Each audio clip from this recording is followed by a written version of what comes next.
June 5th, 1944. A German general laughed at his coffee while reading intelligence reports about Allied forces. They can't even agree on breakfast, he told his staff. 24 hours later, that same general was screaming into a phone, watching the largest coordinated military operation in human history tear through his defenses like paper. Here's what happened. The Germans had every reason to be confident. For months, they'd been intercepting Allied communications. British commanders arguing with American generals, Navy admirals fighting with Air Force commanders, paratroopers who couldn't get supply drops on time. The whole Allied command structure looked like a disaster waiting to happen. German Field Marshal Erwin Rommel even wrote to his wife saying the invasion would fail because the Allies are too busy fighting each other to fight us. But there was something the Germans didn't know, something that was about to change everything. And it started with one of the biggest deceptions in military history. Let me paint you a picture of what the Allies were facing in early 1944. Hitler had spent 4 years building what he called the Atlantic Wall, 5,000 miles of coastal defenses stretching from Norway to Spain. Concrete bunkers, machine gun nests, artillery positions, millions of mines, underwater obstacles designed to rip the bottom out of landing craft, beach defenses that would turn the sand red with blood. And behind all of this, 50 divisions of German troops, including several panzer tank divisions that could crush an invasion force in hours. The Germans knew the Allies were coming. They just didn't know where or when. And the German commanders had studied Allied operations in North Africa, Sicily, and Italy. They'd seen the patterns, the mistakes, the coordination failures. British Field Marshal Bernard Montgomery was famous for being slow and cautious. American General George Patton was known for being reckless and acting alone. The two men hated each other. The Germans knew this because they'd been reading encrypted communications for months. General Alfred Jodl, Hitler's chief of operations, kept a file of Allied coordination failures.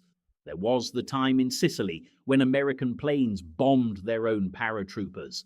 The disaster at Salerno, where naval gunfire support arrived 3 hours late. The constant arguments between Eisenhower and his British commanders about strategy.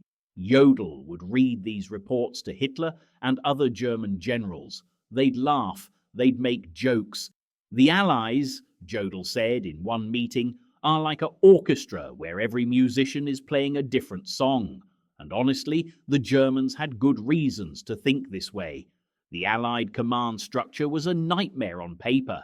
You had American forces under one command, British forces under another, Canadian troops with their own structure, free French forces, Polish divisions, naval forces split between the Royal Navy and US Navy, air forces divided between the RAF and the US Army Air Forces, paratroopers from 3 different nations, special forces operating independently, and somehow all of this was supposed to work together for the most complex military operation ever attempted. The technical challenges alone seemed impossible. How do you coordinate naval bombardment with aerial bombing when the Navy and Air Force can't even agree on targeting procedures? How do you drop thousands of paratroopers in the dark when pilots are using different navigation systems? How do you get tanks off landing craft and up a beach while under machine gun fire? How do you supply an army across 60 miles of open water when German U-boats are hunting your supply ships? And then there was the human element, the egos, the rivalries, the national pride.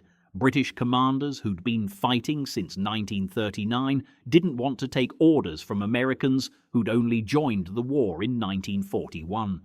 American generals who'd built the world's largest military didn't want to play second fiddle to the British. Montgomery thought all American generals were amateurs. Patton thought all British generals were cowards.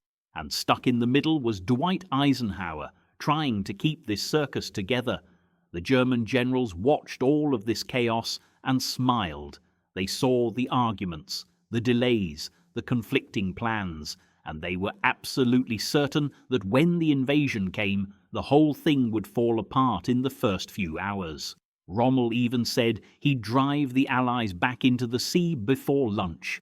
Hitler was so confident he spent the night before D-Day at his mountain retreat, sleeping peacefully while his commanders waited for the invasion that surely couldn't succeed. But something was happening that the Germans couldn't see, something that was going to turn their confidence into their worst nightmare. Because while the Allies looked disorganized on the surface, underneath, they were building something that had never existed before in the history of warfare, and it was about to explode across the beaches of Normandy with a precision and coordination that would change war forever. Let me tell you about a man named Admiral Bertram Ramsay.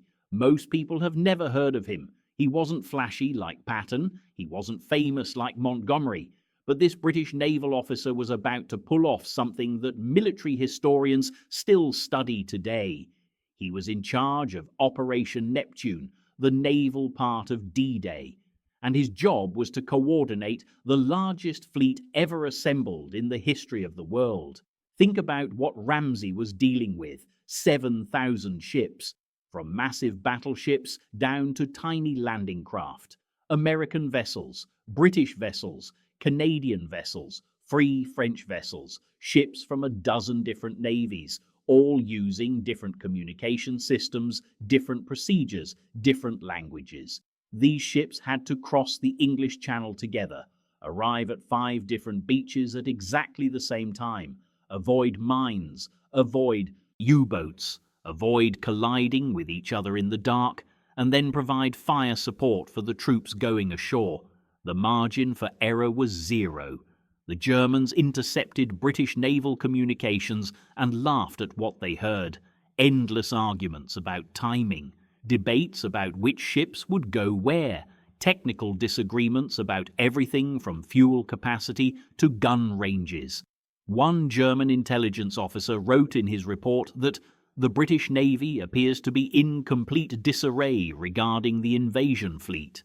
They had no idea what they were actually hearing, because Ramsay wasn't arguing. He was stress testing.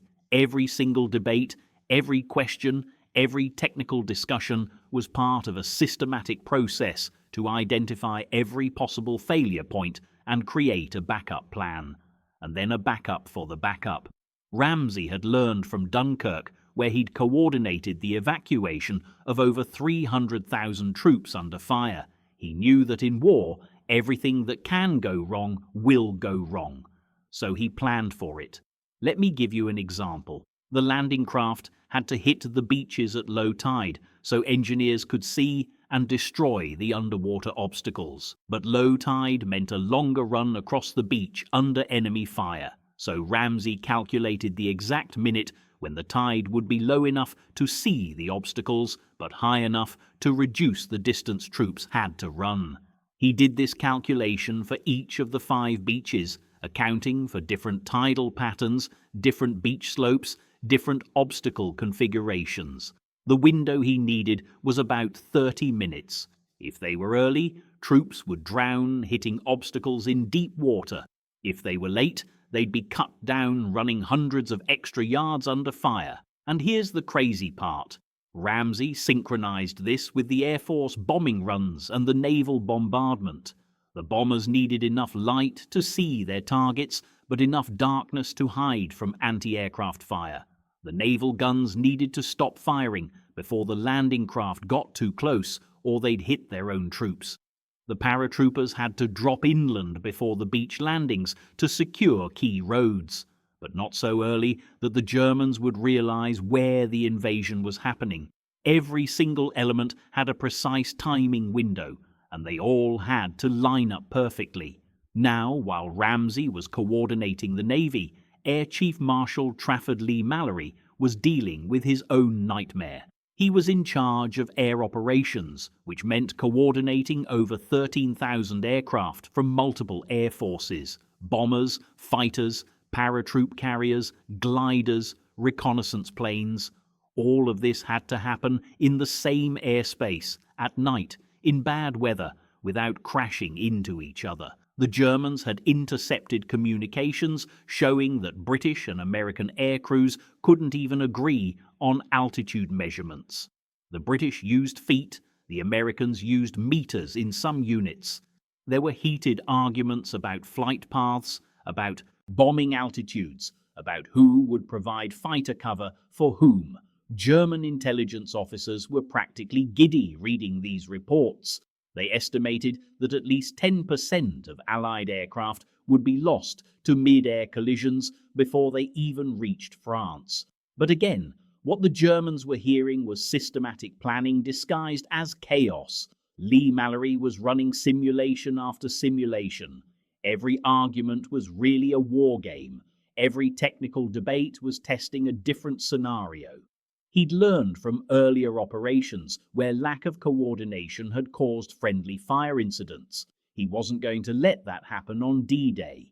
Consider the Pathfinder teams. These were elite paratroopers who jumped first, in the middle of the night, to set up radio beacons and lights to guide the main force. They had to drop accurately within minutes of midnight, set up their equipment in enemy territory while under fire, and then broadcast signals that would guide thousands of planes to the right drop zones.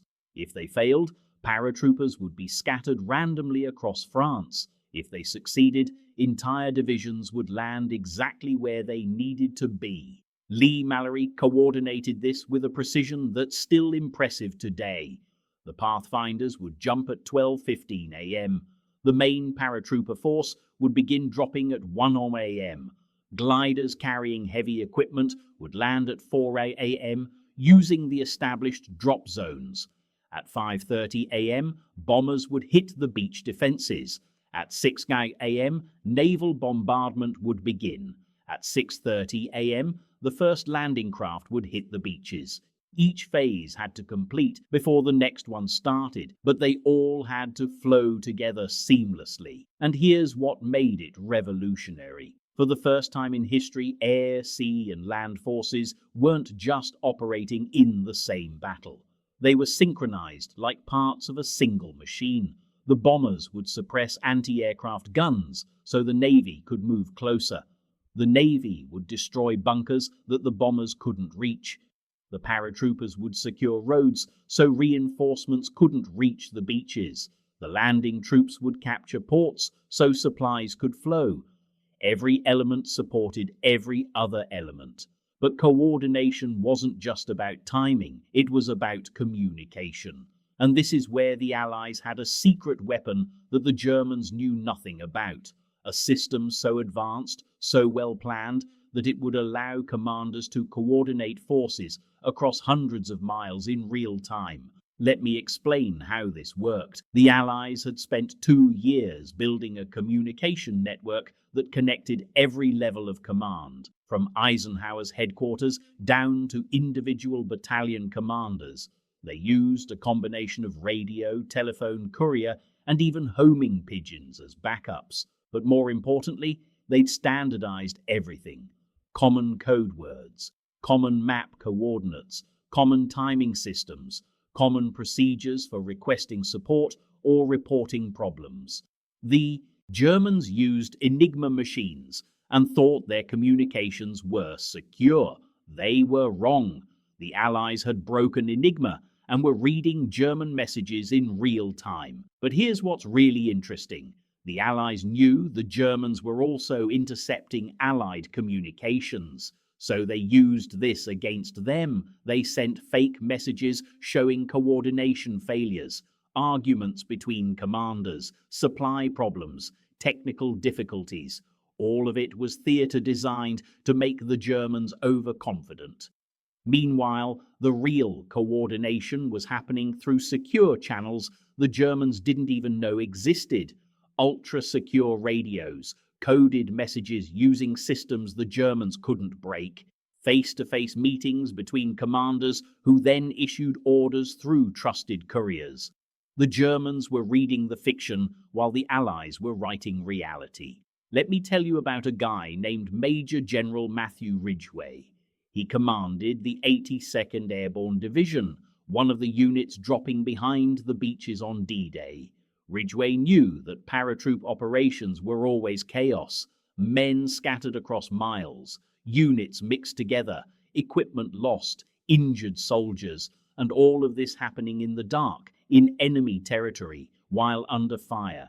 The Germans expected this chaos would make the airborne assault ineffective, but Ridgway had planned for chaos. He'd trained his troops differently. Every soldier knew not just their own job, but the jobs of the men around them. If a squad leader was killed, any soldier could take over. If they landed away from their unit, they knew to link up with any other Allied soldiers they found and form ad hoc units to attack German positions. If they lost their equipment, they knew where supply drops would be and how to secure them. Ridgway turned chaos into flexibility. And here's the brilliant part. Ridgway coordinated this with the British 6th Airborne Division, landing on the opposite flank. Two divisions from different nations, dropping miles apart in the middle of the night, managed to coordinate their attacks to support each other.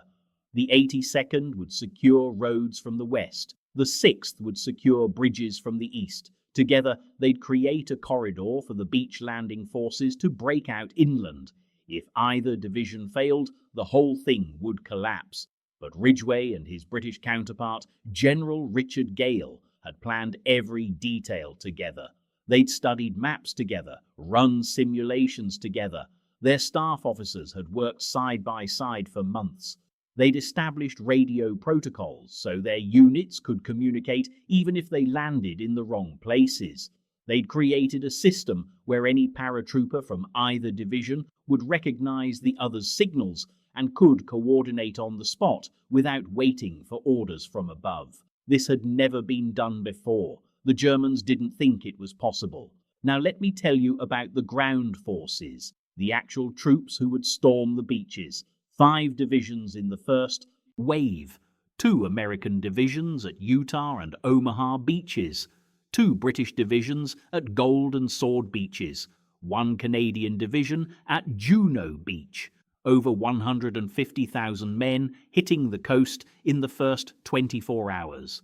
The Germans expected these forces would have no coordination, that each beach would be its own separate battle. They were wrong.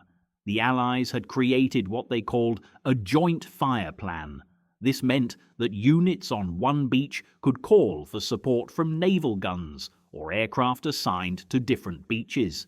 If Omaha Beach was having trouble, ships from Utah could swing their guns to help. If Gold Beach needed air support, planes returning from Sword could divert. The entire invasion force was cross-supporting each other in real time.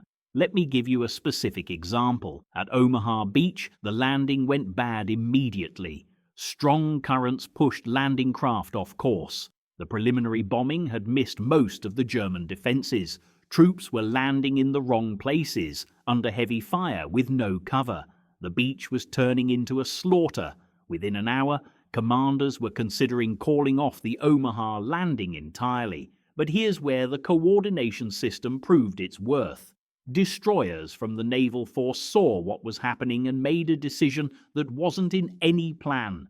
They drove their ships directly toward the beach, so close they were almost running aground, and started firing point-blank into German bunkers. This wasn't their assigned mission. They were supposed to stay offshore, but the coordination system gave them the flexibility to adapt. At the same time, engineers who'd landed at the less defended Utah Beach finished clearing obstacles ahead of schedule. Instead of waiting for new orders, they radioed that they could send teams to help at Omaha. Medics from British beaches, where casualties were lighter than expected, were redirected to American sectors. Air support that was supposed to hit targets inland was called back to strafe German positions on the beaches. Every element of the invasion force was adapting and supporting each other. The Germans had never seen anything like this. Their command structure was rigid.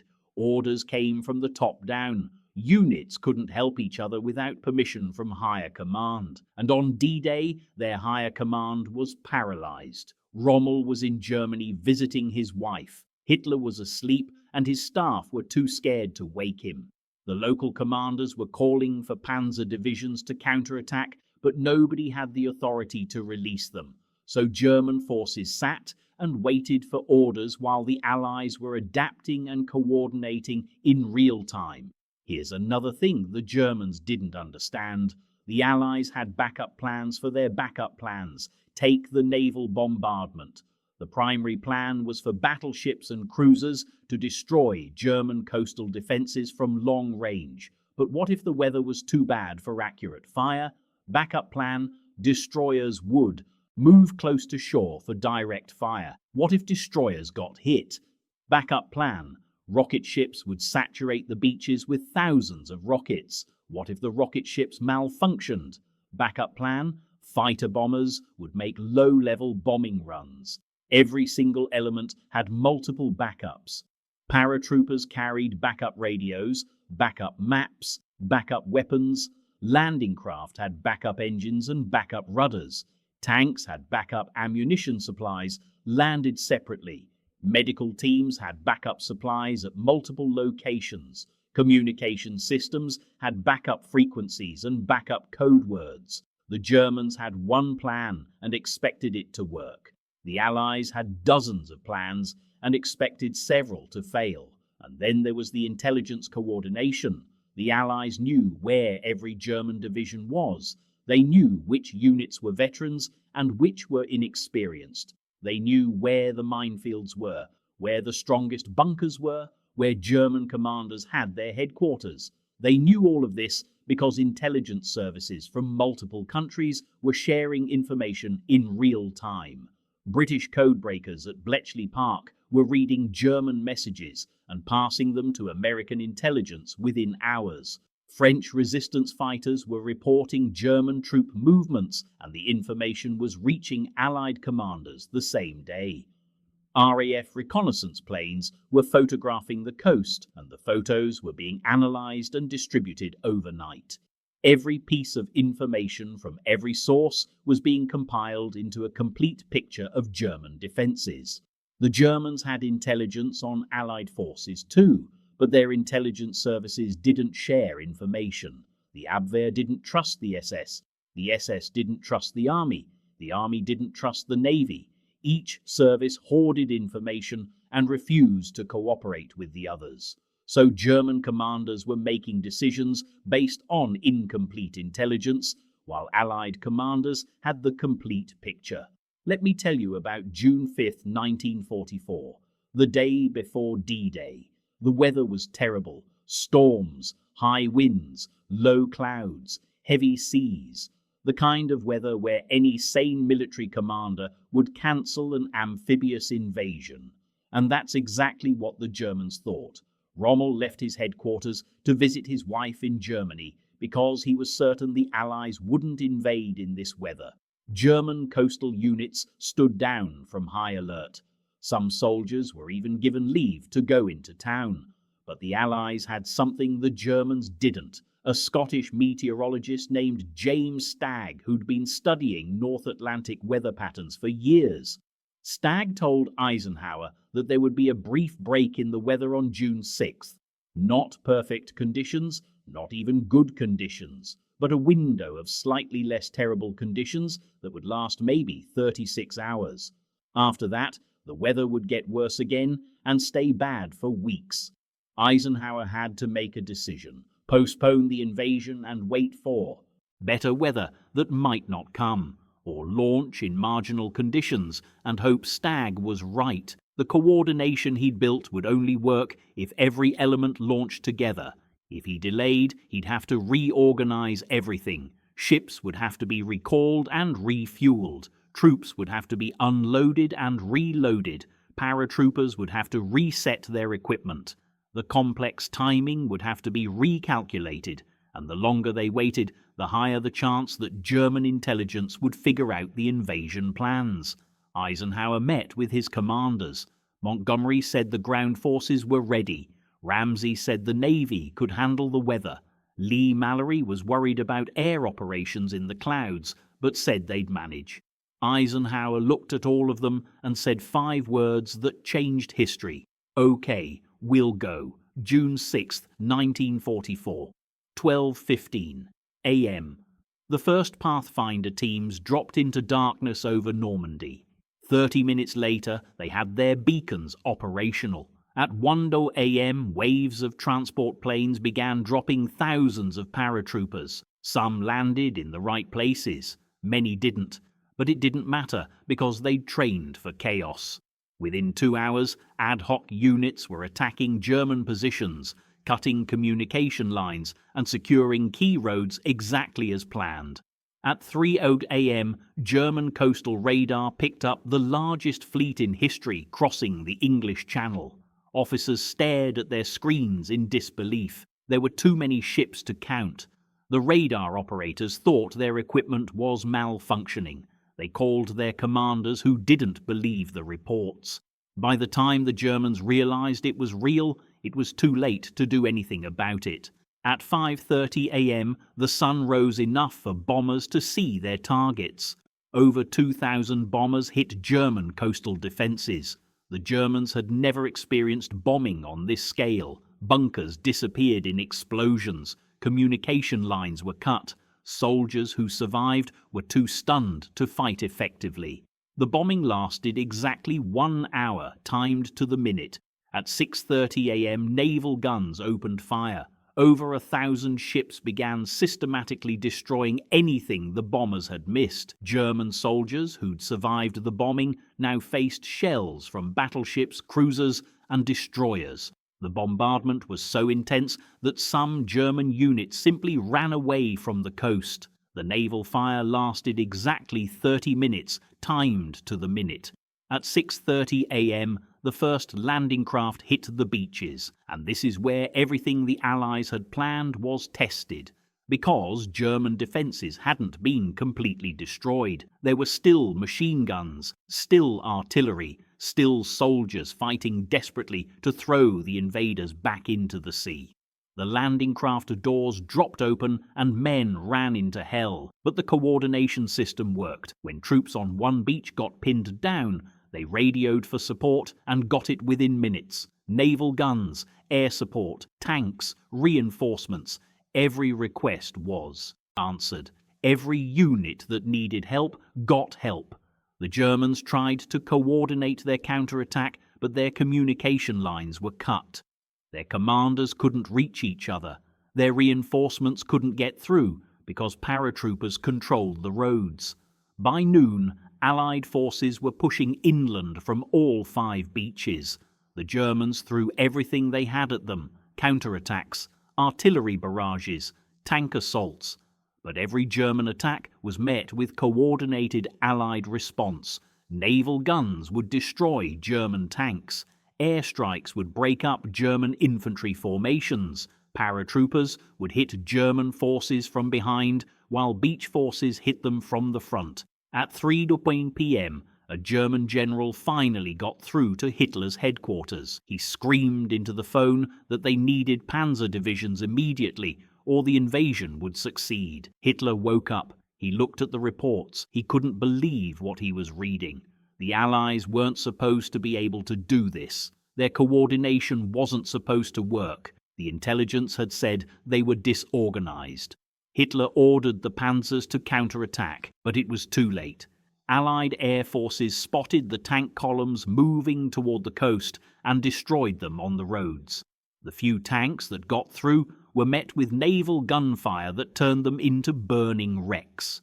By nightfall, the Germans had lost any chance of pushing the Allies back into the sea.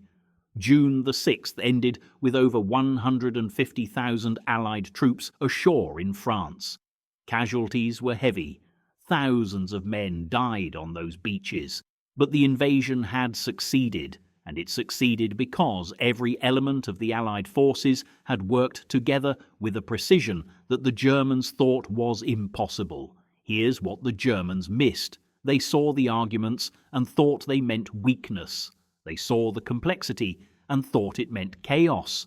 They saw different nations, different services, different commanders, and thought it meant the Allies couldn't coordinate. They were wrong about everything. The arguments were really planning sessions.